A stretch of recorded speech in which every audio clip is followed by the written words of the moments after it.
Hey guys, this is Ray with DRD. Welcome back to the shop. Last video you saw that we made some baseline pulls with our 2020 Ram 2500 with the 6.7 Cummins.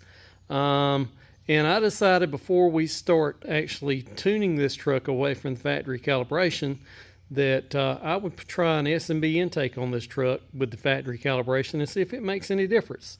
I do have a kit that's been laying around in a box. I had it on another truck of mine that I traded, but I didn't have it on there very long, so it's practically brand new. And I decided, well, why not stick it on there? Let's see if it actually makes any difference in power. I can tell you from prior experience, these S&B intakes do allow you to hear the turbo just a little bit more so than the stock airbox, especially if you install it with the side panel removed on these 19 and newer models. But we're going to get it installed, get this factory air intake out of the way and put the S&B unit on it and see if it actually makes any difference in power on the chassis dyno. So stay tuned. Let's get it done.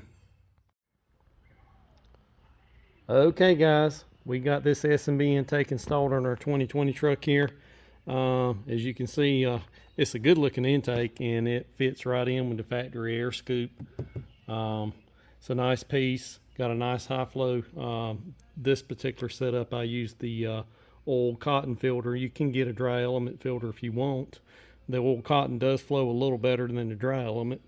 And I have the side panel removed from the box there, so that allows you to hear a little bit more sound. So we're gonna get it started up, make a dyno pull, and see if this intake actually gives us any more power compared to the stock baseline.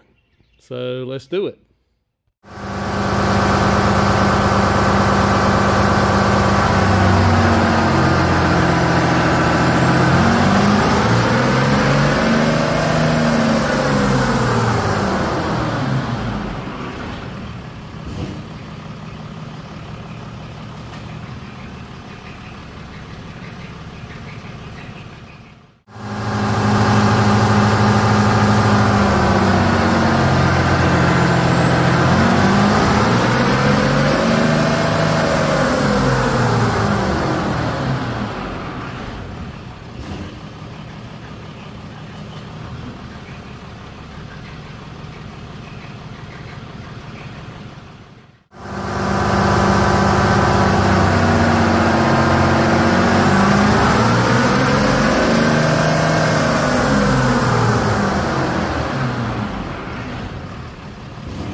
All right, you just seen some dyno pulls we made with our S&B intake installed. Made 3 pulls once again. Same basic procedure that I did before with the stock intake.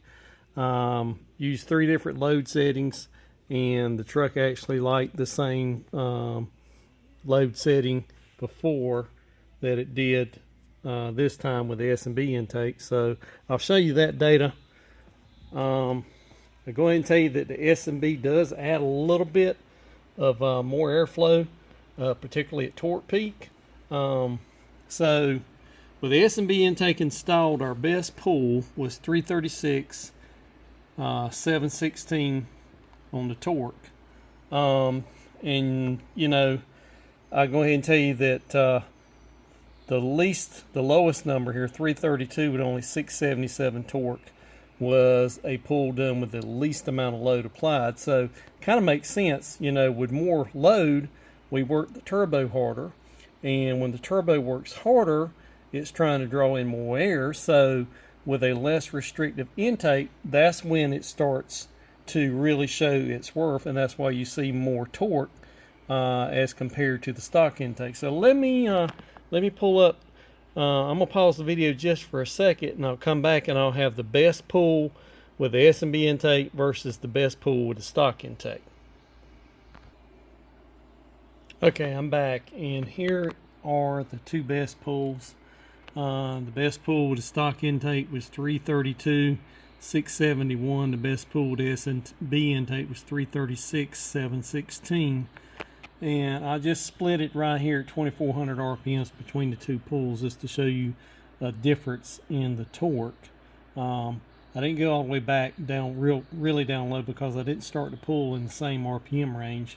But both areas around 2400, and the turbo was fully spooled at that point, and we were fully fueled, and you can see the difference that the intake makes in the airflow needed to make peak torque.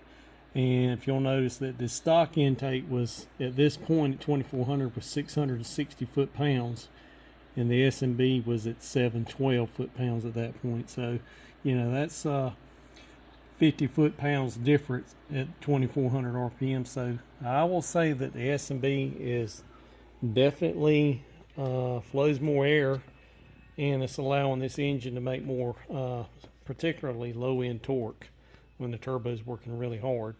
Probably will, you know, would be even more gains once we tune it, but we're going to leave the S&B on it from here on out.